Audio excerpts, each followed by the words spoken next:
Good morning, everyone. Thanks for joining us, both those who are watching this event on Facebook or YouTube or other streaming platforms, and the press and reporters who've joined us for this video press conference, and most importantly, of course, to our speakers. My name is Leslie Dock. I'm the founder and chair of Protect Our Care, and it's an honor to be with everyone today, the 11th anniversary of the passage of the Affordable Care Act. The Affordable Care Act has been critical for the health of the people of the great state of Florida. Over 8 million people with pre-existing conditions are now protected because of the Affordable Care Act, including millions who may have contracted COVID, both in Florida and around the country. Almost 2 million people in Florida covered by the ACA marketplaces, many for the first time being able to have affordable, quality insurance to keep them healthy and also to keep them financially secure. And 1 million Floridians would gain coverage if both the governor and the state legislature in Florida would allow Medicaid expansion. And many of our speakers today have been champions of that effort in Florida. And thanks to the American Rescue Plan, there's even more reason for the governor and his Republican colleagues to do the right thing. It's only been a few weeks since the passage of the American Rescue Plan under the leadership of President Biden, which has been the most dramatic and important increase and improvement in healthcare since the passage of the Affordable Care Act. Millions more will be able to afford health insurance because of the reduction in premiums in the American Rescue Plan. As I mentioned, deep new incentives for recalcitrant governors to do the right thing and expand Medicaid for their citizens, and also help for millions of Floridians who've lost their jobs and around the country to afford health care. So it's both shots in the arms, checks in people's pockets, and health care for themselves and their families. We have a full roster of speakers today, so I'm going to quickly pass it over. I just want to let folks know for the reporters on the call that when speakers are finished, I'll turn it over to my colleague, Mitch Harrell. He can moderate the Q&A and remind folks how to enter. There's a good chance that Secretary Becerra will need to leave early. It's only been 4 days since he was sworn in. He's already on the road, going to Nevada, may already be there to meet with folks there. So we thank him for breaking into his schedule to join Florida today, but he may have to leave early. So let me start by introducing the 25th Secretary of the Department of Health and Human Services, Secretary Xavier Becerra. For those of you who don't know him, he's been a champion of healthcare for the last 3 decades. In the House of Representatives, as a leader in the Ways and Means Committee, as the head of the Democratic caucus, he fought and was there when the ACA was passed. And then he defended the ACA vigorously, often, and took a lot of unfair criticism for doing it during his tenure as the Attorney General of the great state of California, leading the effort to help stop the efforts of the Trump administration to use the Supreme Court to overthrow the entire Affordable Care Act, which, by the way, still hangs over our heads and could be decided as early as this week. So with that, it's my honor and a privilege to hand the microphone over to the current Secretary of Health and Human Services. Leslie, first, thank you to you and Protect Our Care for everything you've done during these past 11 years of the existence of the Affordable Care Act to just be there for the American people. And certainly you've been fighting far longer than that. But since this groundbreaking law, the ACA, we've been able to talk to Americans about how they can have peace of mind. And that's something critical, especially, as you know, during this time of pandemic. So I'm thrilled to join Florida's great leaders and dear friends today to talk about what we're celebrating on this 11th anniversary, because it's not just the Affordable Care Act. And as Congressman Deutsch would let you know, it's now the American Rescue Plan, which has allowed us to go well beyond what the Affordable Care Act provided so we can reach more Americans. And so it's a great day. It's a great day because Americans can have hope. They can have, as I said before, that peace of mind. And I think Veronica Salzman, who's one of your speakers, probably can testify to that better than any one of us because it's real for her. And I will just say to each and every American, and certainly all Floridians, wow, are we lucky that we have champions like those leaders that are on this call that are fighting not just to protect the Affordable Care Act and you, but to expand it, to make it better, as we just saw with the American Rescue Plan.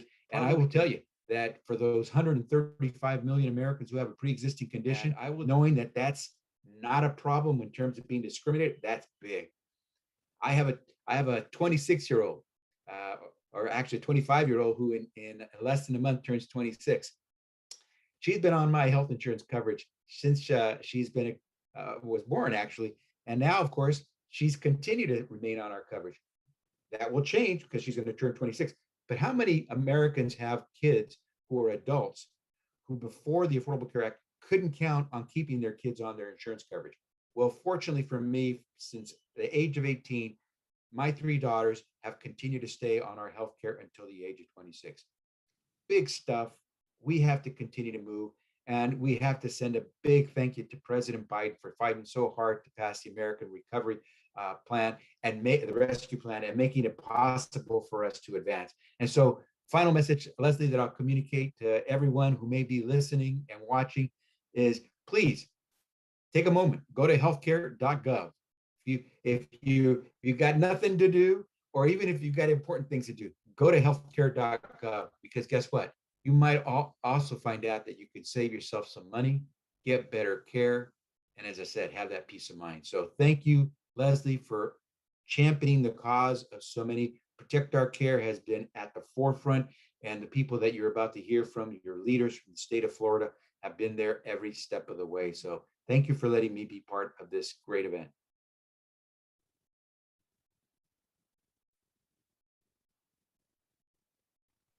I managed to mute myself. I apologize. Secretary, it's been such a pleasure to listen to you. So great to have you in that office now, poised to do such tremendous things for the American people. So thank you for all you've done, and we really look forward to all you will do. I know all of us on this call, so thank you. I want to turn it over now to Congressman Deutsch, who was a colleague of the Secretary's for many years, also made sure that was one of the folks who made sure the Affordable Care Act became law. It's been a tireless champion of it ever since. Also an incredible champion of mental health care, an often overlooked and still underserved part of our healthcare system. And he's really been one of the leaders in Congress on that, and is in a position now to help us take really the next great step forward. As we've all been reading in the papers lately, Congress, under Democratic leadership, under the president's leadership, and under the secretary's leadership, poised to even move further forward on controlling the price of drugs, on further expanding coverage. So this is going to be a tremendous year, we hope, for healthcare, and Congressman Deutsch is going to be right in the middle of it, as he has been. So, Congressman, microphone over to you, and thank you.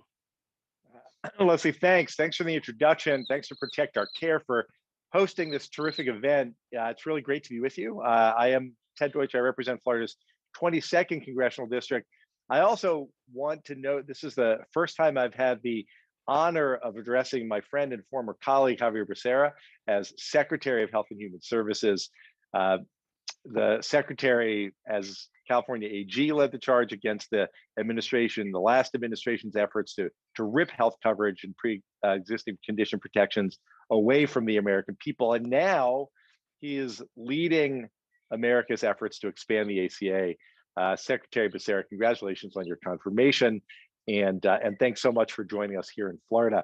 I also want to thank Senator Taddeo for leading the effort to expand Medicaid in Tallahassee. I don't know what Republicans are looking at when they deny coverage to hardworking Floridians.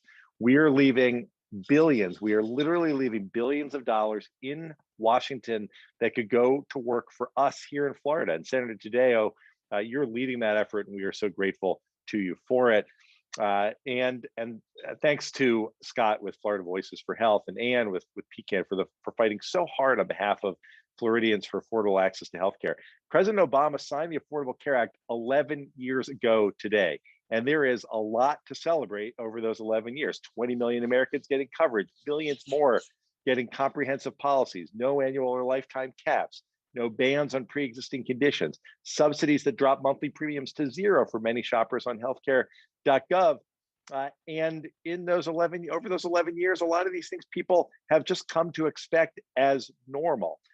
We're celebrating those huge step forward that were enacted 11 years ago. Florida was desperate for better and more affordable coverage. And that's why we've consistently led the country in enrollment on healthcare.gov. And in South Florida's Tri-County area, we account for almost half of all ACA signups in the state of Florida. The Affordable Care Act has been a lifeline for Americans as they battle the COVID-19 pandemic, but we're still leaving too many people behind. So last spring, when millions of workers and dependents lost job-based coverage because of the virus, our community took note. And even as our economy has recovered, many still don't have coverage. And that's why Congress passed the historic American Rescue Plan. It was proposed as President Biden's top priority to crush the virus, to save lives, to protect families, and to get American workers and businesses back on their feet. It is the boldest expansion of healthcare in over a decade, and it will lower healthcare costs, expand coverage, and address inequities in healthcare. Let me just quickly, Leslie, point out that the American Rescue Plan lowers health insurance premiums for millions of American families. A family of four making $90,000 could see their monthly premiums come down by $200 a month. It ends the subsidy cliff that cut hardworking American families off from tax credits. It eliminates the cost of health insurance for people collecting unemployment insurance after losing their jobs because of the pandemic through 6 months of 100% COBRA subsidies.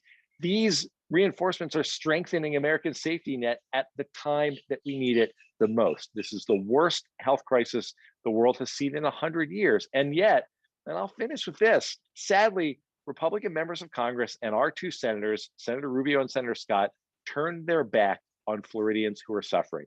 Rick Scott was the richest governor in our state's history. Now he's one of the wealthiest members of Congress. He's not worried about being able to afford the copay for his doctor visits or fill his prescriptions, but millions of Floridians are. And another huge part of the American Rescue Plan is the new incentives to expand Medicaid. Florida could end up with $1.8 billion in more in federal funding than its costs to pay for expansion, because the American Rescue Plan added new matching funds to help pay for Florida's existing enrollees on top of payments for expansion. It just doesn't make sense why Republicans like Rick Scott and now Governor DeSantis won't take that deal, a deal that will help our fellow Floridians. So today I am calling on Governor DeSantis to expand Medicaid, take the help, say yes, take the money, get Florida covered, get extra money down to our state so we can get to work on improving education, repairing our environment, restoring our roads, bridges, and waterways, and recovering from this crisis. Let's do what's necessary to get healthcare to our Floridians. We've got to build on the ACA. We can't stop fighting for Medicaid expansion, and we cannot give up until every American has access to affordable healthcare. That's what today is about, and I'm so proud to be with you. Leslie, thanks so much. Thank you. Such a powerful argument for healthcare, and healthcare is such a bipartisan issue around the kitchen tables in America. 80% of the American people, Democrats, Republicans, independents, red states, blue states, rural and urban, want the things that the American Rescue Plan did. They want Medicaid expanded. The only place this is a partisan issue is really in the halls of Congress, and unfortunately in the halls of many state legislatures. Well, it's an honor to have Senator Taddeo with us today. She is the champion for Medicaid expansion in the state of Florida. Every year since her election, she's introduced the bill. She's campaigned tirelessly for it. And we're hoping maybe this is the year that she can succeed. Although in reality, I think we're going to have to find perhaps other ways to pursue this fight. But she knows this far better than any of the rest of us. And it's a pleasure to turn the microphone over to her. Thank you so much, Leslie. And it's an honor to be here with my good friends. It's great to see you guys, although it's across a screen. Congressman Deutsch has been just a stalwart when it comes to this issue. Thank you for your leadership and your friendship. And I am just, as a Latina, as an aside, I'm going to say I'm so proud, Secretary Becerra, to call you a friend. and you have broken another barrier for Latinos across this country. So thank you for your leadership. So proud. I know that all of us from Florida were rooting for you, and it is great. But today we are celebrating 11 years after the Affordable Care Act became law. And I think the debate is over the importance of the law. It should be over, right? ACA has been a major lifeline for so many of my constituents. As a matter of fact, I know that Congressman Deutsch just said this, but in my county of Miami-Dade County is the #1 county in the entire nation with people actually signing up for the Affordable Care Act. So all these people that didn't have insurance before, now they were provided access to health care. And equally important, it stopped the discrimination by insurance companies against Floridians with pre-existing conditions. And I might add, many of them are Hispanic and Black and brown folks in Florida who really needed that health care. But in our state, there's still over 800,000 Floridians in this coverage gap who would gain access to affordable health care if the Republicans who are in charge in our legislature will finally accept the money the federal government is offering, our money, to expand Medicaid.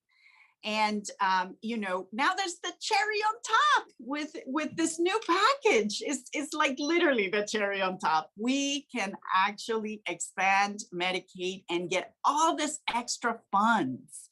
And it's really, the time is totally now to do this. Why? We're in the middle of a global pandemic. People need healthcare. We don't need to have 800,000 Floridians without healthcare.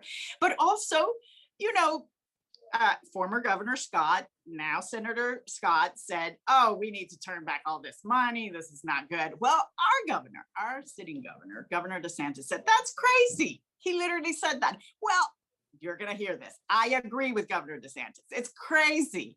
We need to take this money. So when it comes to Medicaid, there's this cherry on top, a lot of money. Billions of dollars that are extra money if we expanded Medicaid, and the time is now. We're sitting in the middle of session right now in Tallahassee. There's no excuse. And yes, I have a bill, other Democrats have bills, and you know what? My own Senate president voted for Medicaid expansion in the past. So I know that there are Republicans who agree we should be doing it. This should not be political. We need to do it, and we need to do it now. And so I say, I don't care if it's my name on the bill or a Republican's name on the bill. You know why? Because all of us want those 800,000 Floridians to actually have coverage. So if you want to take the credit, go ahead, file a bill at our committee and just do it, because we need to pass Medicaid expansion. But you know what the problem is? Tallahassee has a hearing problem. When the people said they wanted to conserve our pristine landscape through a constitutional amendment, what did Tallahassee do? They ignored them. When the people said they wanted to make medical marijuana legal, they ignored them. When the people said ex-felons should have the right to vote, Tallahassee ignored them. And now they're trying to ignore what we just passed, which was raising the minimum wage. So, to me, it sounds a little authoritarian, doesn't it? So that's interesting. But in all these cases, Floridians were forced to pass constitutional amendments to get things going, to get the government to finally do the right thing for the people of Florida. And, I have SJR 276, which would actually put on the ballot the people's ability to say, we want to expand Medicaid. Maybe they don't want to put it on the ballot because they know that the writing's on the wall. People agree we should expand Medicaid. People agree that the money we sent to Washington, we should take it back and actually cover those 800,000 Floridians who are working Floridians who just don't make enough to get health care. So I will tell you, the polls actually show that healthcare should not be a partisan issue. Deep red conservative states such as Idaho, Missouri, Nebraska, Oklahoma, and Utah expanded Medicaid. And I will say, have any of them said, ooh, we made a mistake, let's go back? Like, none. Why is that? Because it's the right thing to do for their states, So even in those Republican states, by a clear majority, they have done it. And I'll tell you, there was a poll that was published in the Miami Herald recently that showed that Republicans in my county of Miami-Dade, 76% of them agreed that we should expand Medicaid. Think about that. 76% of Republicans in Miami-Dade said that we should expand Medicaid. So maybe that's why they don't want us to put it on the ballot. But we don't have to put it on the ballot. We can expand it. We're in session. We can do it now. People should not have to pick between bankruptcy or paying their medical bills. I mean, it really, again, in the middle of a global pandemic, is the right thing to do. Let's get this done, Florida. Governor DeSantis, get it done. Those of us in the legislature, we can get it done. And I will co-sponsor with any Republican. It doesn't matter whose name's on it. We just need to get it done. Let's not leave this money on the table. You are right, Governor. It is silly to turn back money, our money that we send to Washington. Thank you. Oh, thank you. It is just completely crazy that we can't get this done. It's the right thing to do, and it's the right political thing to do. You know, it's nothing. I have a feeling that Secretary Becerra would sign that request for an expansion if it ever came across his desk. So now, you know, we've heard from our elected officials on whose shoulders this has rested in the fight rest, but the other critical component of this have been the people whose lives have been made better because of the Affordable Care Act, who've taken the time to tell their story, and the advocates who've made it both their personal and professional careers to do this. So I want to be sure we have a chance to hear from them as well, starting with Scott Darius, who's the executive director at Florida Voices, the leading coalition of community voices in Florida that have been at the forefront of this effort to improve healthcare that works for every Floridian, no matter where they live, what party they represent, the color of their skin, and who has been just a key part of this effort. So Scott, looking forward to hear from you. Awesome. Good morning, everyone, and thanks for having me. Like they mentioned, my name is Scott Darius, and I'm the executive director of Florida Voices for Health. We're a statewide health advocacy organization, and our goal really is to connect with Floridians, capture their stories, which so often don't make it up to the policymaking process. Folks living lives in different corners find it hard to get their stories out there in a way that really impacts the policy process, and that's where we try to step in. And today, it's really an honor to participate because it's such an important day in our history, marking just how far we've come as a country in making healthcare more accessible. Floridians, like we've heard, have been among the most enthusiastic, you could say, participants of the Affordable Care Act, where we've consistently had the most signups than any exchange in the country. But with the passage of the American Rescue Plan, it makes it even easier and more affordable for thousands of families here in Florida and across the country to get the care that they need. I'll start with a huge thank you that I think is in order for our leaders who are here on the phone now, who helped to make this the law of the land and passing really the most expansive healthcare reform that we've seen since the ACA itself. And I'll say also too, in my time, I was formerly a navigator, so I got to see just how much the ACA means to people, the tears in their eyes when they finally got coverage for the first time. And now that we have the American Rescue Plan, we have a sweetened opportunity, an even greater opportunity to expand coverage to those Floridians who were left out. I'll say that the hardest part of being a navigator was looking people in the eye, folks who you knew were working jobs but didn't make enough to qualify for Medicaid or for help with tax credits. And it was those conversations that were the hardest to have, no matter how many times you had it. But now Florida we've officially run out of excuses. The ARP gives states that have newly expanded a 5 percentage point increase in their base federal Medicaid assistance percentage, what we call the FMAP, for 2 years. And 2 independent studies found that this would bring between 3 and 3.5 billion additional dollars into the state.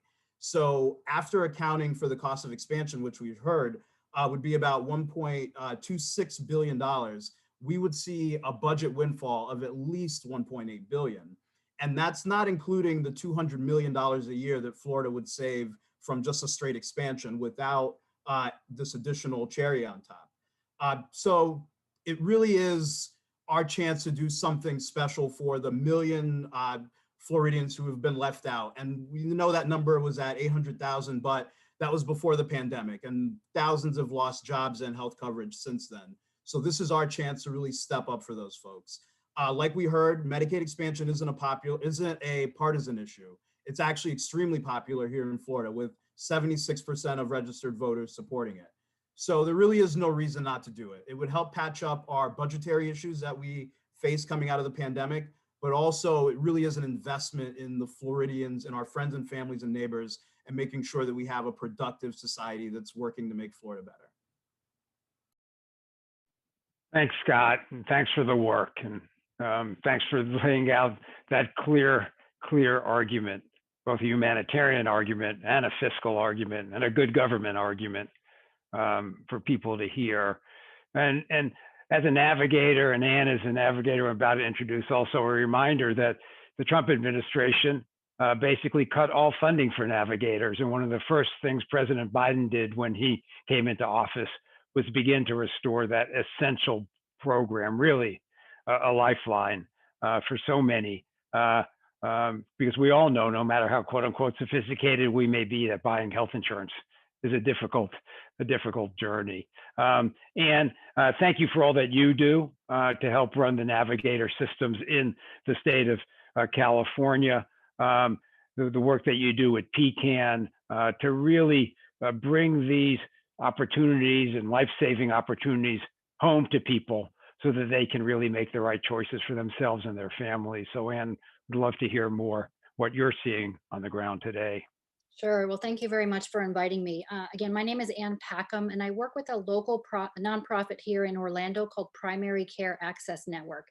And we are one of the original recipients of the Navigator funding that started back in 2013. So I've been actually doing this work since those early days when we were still getting healthcare.gov to work. And I have been fortunate to help hundreds, if maybe not thousands of people connect with affordable health insurance. What navigators do is provide unbiased support and information to people who are trying to enroll. And there have been countless people that I work with over the years who have master's degree. They'll say, I have a PhD, but there's no way I could have figured this out without your help because health insurance is so complicated. So we're here to help those individuals. And a lot of people don't know that we're here. The program wasn't eliminated, but the funding was cut significantly during the previous administration. But we're here, we're strong, we're fewer people, but we are working diligently every day to help people. We still have some in-person availability to see people face to face, but we're doing a lot of our work virtually. And that's one of the surprising outcomes of the pandemic is people actually want to work virtually. They want to work in the comfort of their own home in their pajamas and get health insurance, and it's quicker. So we've been able to help more people during the virtual appointments. I also just wanted to say on a personal note, I also have 3 teenage daughters, and it really gives me peace of mind to know that when they turn 26, they will have an opportunity to get coverage, whether it be on the marketplace or some other option, regardless of their health conditions. I think we forget about that sometimes, is that, you know, not only is the Affordable Care Act made insurance more affordable, but it's more available to anybody, regardless of their health situation. So I really wanted to commend the Biden administration along with Secretary Becerra's department, HHS, and all the great steps that they've taken in healthcare in such a short amount of time. The big one being the special enrollment period that started February 15th and goes through May 15th. This is huge for a lot of Floridians who lost coverage as a result of the pandemic. Here in Orlando, we've been particularly hard hit in the hospitality and tourist industries by individuals losing their job and then losing their coverage. So this is particularly important for us here. And then, of course, with the passage of the American Rescue Plan, a lot of people in the Sunshine State will be able to save money on their health insurance. According to the recent data we received from the administration, there's over 318,000 uninsured Floridians who could be eligible for the tax credits or the financial assistance. Many of them don't know that it's available, and many of them will be able to get a plan that costs them $0 every month. And these aren't just plans that are the kind that we hear about with the high deductibles and you can't ever actually see a doctor. We're talking about the silver plans with the low deductibles or no deductibles where you can see a doctor for $1 or $5. you can finally see a specialist and get that hip replaced or whatever it is you've been putting off because you didn't have coverage. A typical family of four who's making an income of $75,000 would save $248 a month on their premiums. And single people making around 30,000 would save $110 per month. So this is really big.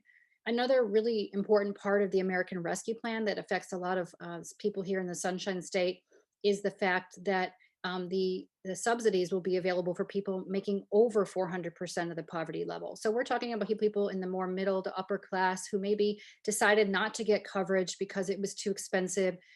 They've gone either uninsured or bought some short-term health plan that doesn't really meet their needs, and they will be able to save significantly. The numbers show that a 60-year-old couple in Florida, they're too young to qualify for Medicare. Maybe they retired to the Sunshine State to be with their grandchildren or something like that. And a couple like that earning about $75,000 a year would save over $1,400 a month in premiums. So that's really huge for many of our families here. And as was also mentioned earlier, for people who are receiving unemployment benefits, they will be able to get a plan at the zero cost, even if they're receiving unemployment benefits anytime in 2021. Again, really significant for so many people here in the state who have lost coverage as a result of the pandemic. I've spoken to a lot of people here in Central Florida, one of whom we'll be speaking to shortly, and they are absolutely thrilled that they will be able to reduce their costs and use that extra savings to buy things that they've been putting off or invest in a car or something else that's really important to them. So I just wanted to let everybody know that we're here to help. Help is available for people who need help getting enrolled in coverage. And I wanted to paraphrase President Biden when the ACA was passed 11 years ago. He said, this is a really big deal. And it is a really big deal. And it makes a huge difference in the families that we work with here in Florida. And I'm so glad that the American Rescue Plan has expanded on that. And I'm looking forward to hearing the rest of the panelists and seeing how we can get more people covered in the state of Florida. Thanks so much, Ann, for everything you do. And this is why healthcare is both an economic issue and a matter of life and death, and why it is an issue around every kitchen table in America.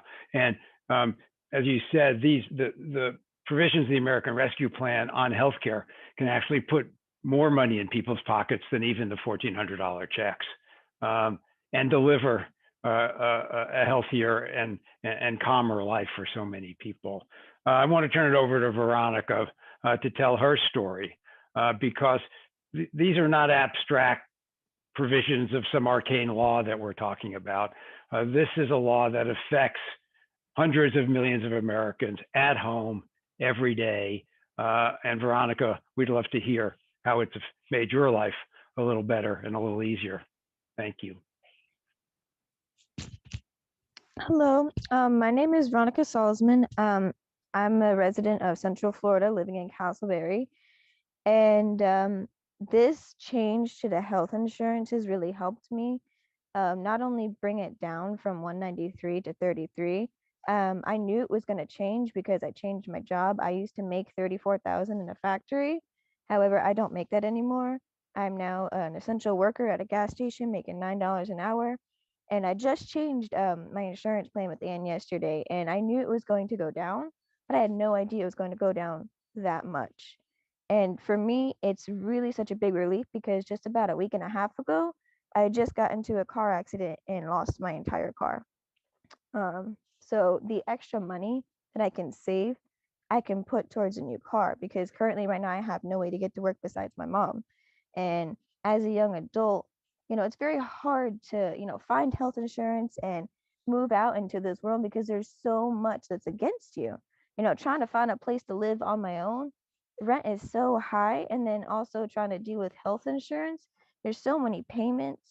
It's such a relief to know that if my health insurance is not so expensive and I get a better plan that allows me to have better coverage, versus, for the just in case scenarios. I mean, generally, I'm a pretty healthy person, but you never know what can happen at any time.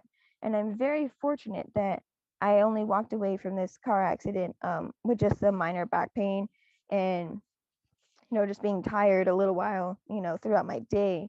And it's it's such a fortunate thing to be able to bring it down from almost $200 to 33. And with the new plan coming out, it'll bring it down to $5. And all that extra money I could put towards a new car, which is honestly what I need right now.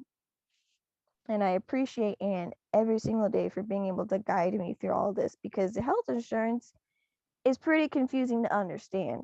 And especially trying to do it on my own for like the first time, it's hard to understand everything. So having someone there to guide me, to tell me, okay, this is what we're going to do, this is how it's going to help you, is such a big relief. And I don't have to worry about losing my doctor, having to transfer to a different one. I could keep everything all the same and know that I'll be covered no matter what. Thank you for sharing that story, because that's all anyone really needs to hear about why this is so important, both the economics and the healthcare parts. So thank you for telling your story and for letting people know what this is really about in a real way every day. And I hope you have a complete recovery from Thank your you. car accident. I know the secretary may have to leave. I want to, before we turn it over to questions, I just want to give him the last word to see if he has anything he wants to add today.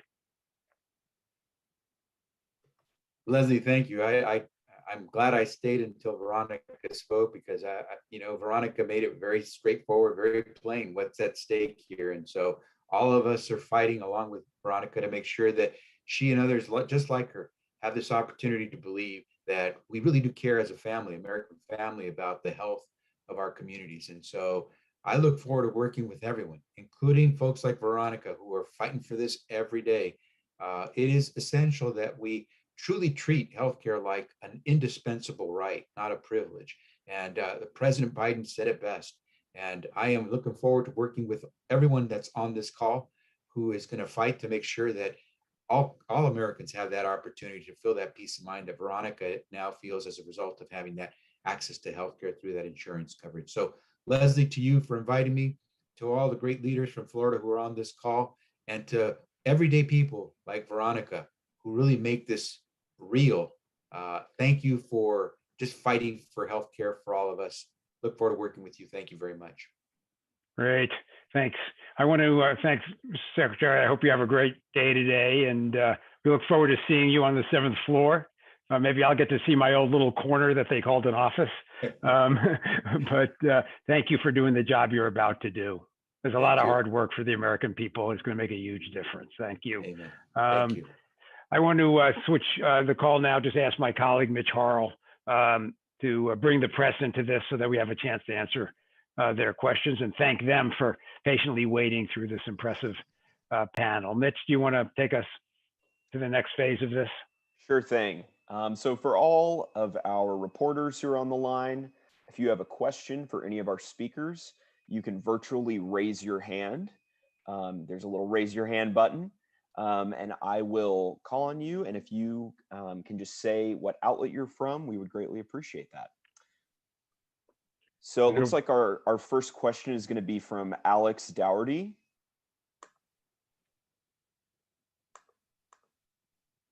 And Alex, you should be live.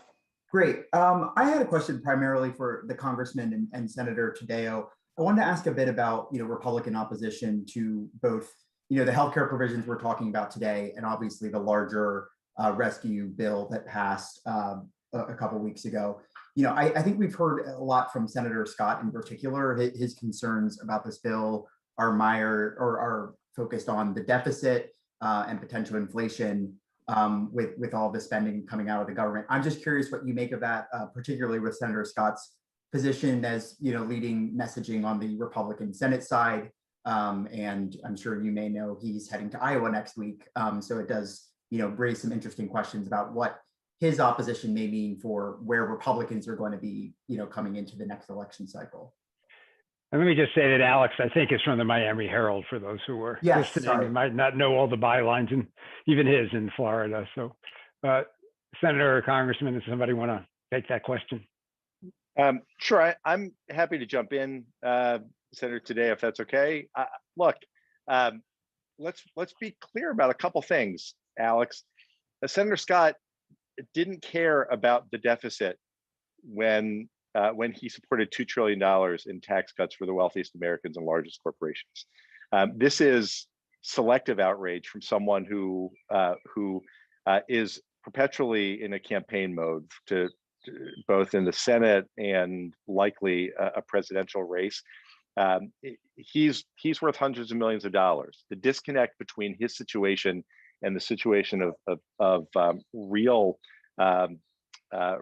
folks who are just trying to get through every day, like Veronica, whose story was so powerful today. That disconnect is enormous. And I'll just finish with this. What he's going to have to explain, what every Republican, literally every single Republican will have to explain, is how it is at a moment when people throughout the United States were suffering through the worst healthcare crisis that anyone has experienced in their lifetime, that they all chose to turn their backs on the people of our country who needed this lifeline.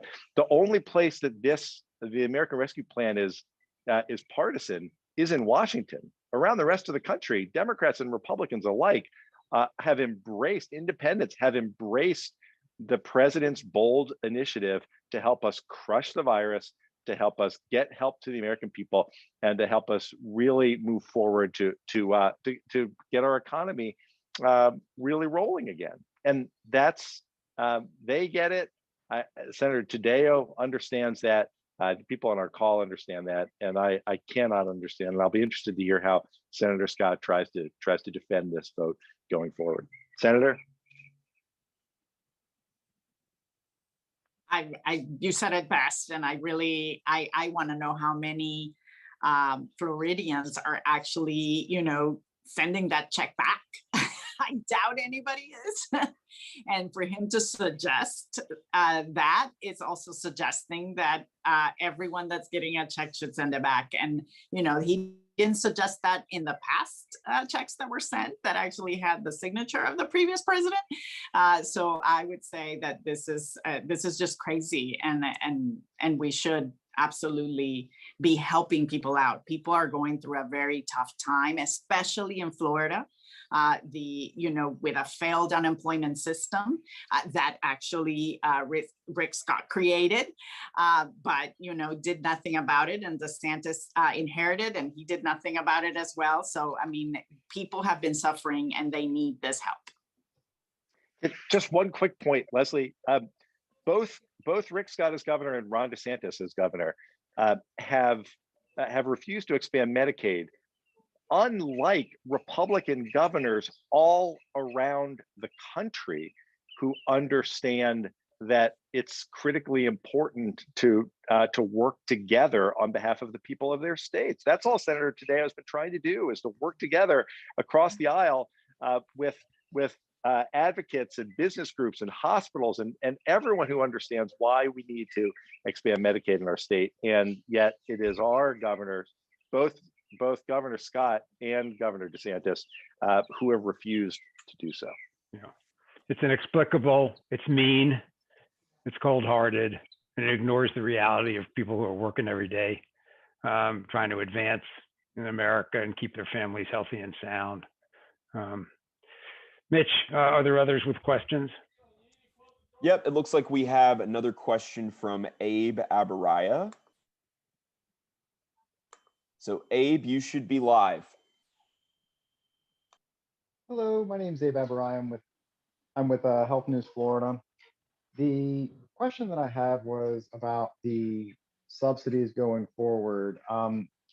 When you're looking at the impact of the American Rescue Plan and the increases in subsidy and the changes to COBRA, how is that going to impact Florida more than other states or less? Or Scott or Ann, do you want to answer that? And we'll also see if the congressman and the senator do. But maybe you can give us a sense from the people you deal with every day, what this means for them. Yeah, so it's a good question. So, because we have so many people here in Florida on the exchange, so more than 2.1 million, just in terms of sheer volume, more people will be affected. And we have a huge proportion of the population in Florida on the exchange that earns less than 250% of the poverty level. I don't know exactly the figures of how many are earning less than 150% of the poverty level, which is around 19,000 for a single person. But I work every day with a lot of people in that category who are working part-time, and they're a full-time student, or they're a single parent, maybe working, 25, 30 hours a week, something like that. And so those individuals will have a huge difference because they may have chosen, for example, a bronze plan that cost them zero before because they couldn't afford anything else, but they have high deductibles, high out-of-pocket costs. Now they'll be able to switch over to a silver plan for zero, will cost them nothing monthly.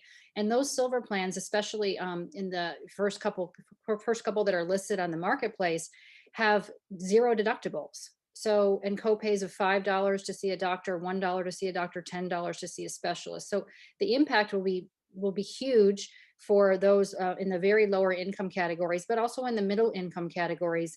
You'll have people who may just save $40 or $50 a month on their premium, but for them, that's the difference between getting that new car or some other, or maybe be able to buy a book for class or whatever it is that they really want to do. So I think sheer volume is part of it. And then the COBRA side, it's a little bit unclear how that's going to play out here because most people normally don't choose COBRA from their employer because it is so expensive. So with the employers subsidizing that, what we're telling people is really do the math.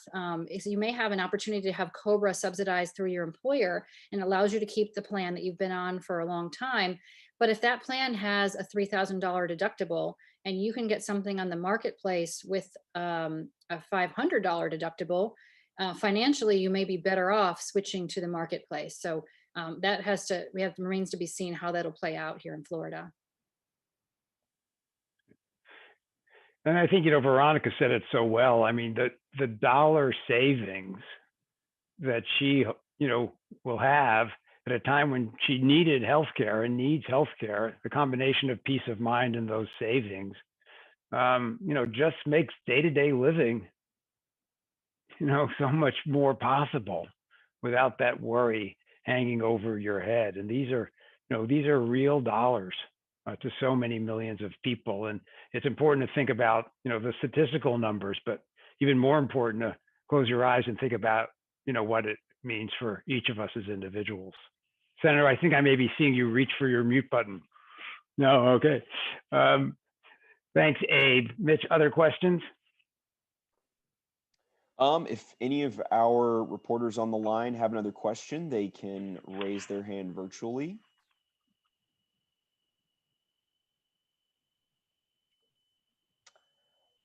It looks like that's it for today, Sure. Leslie.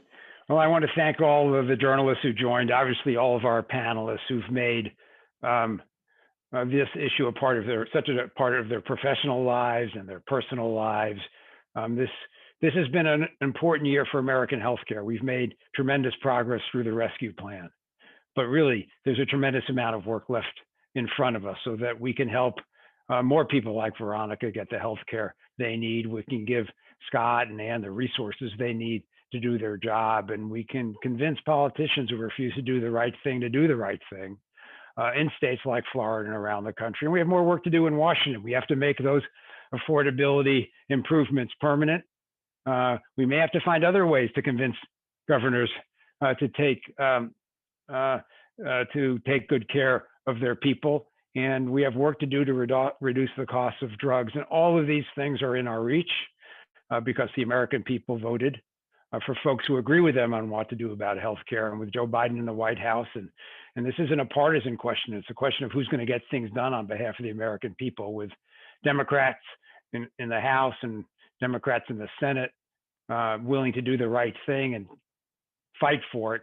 This could be an incredible year to help move America forward on healthcare. So I want to thank everybody who's been listening, everyone who's participated in this call for everything you do every day. And all of us, I know, are going to continue to work hard on behalf of the American people. So thank you and enjoy the weekend. Thanks, everyone.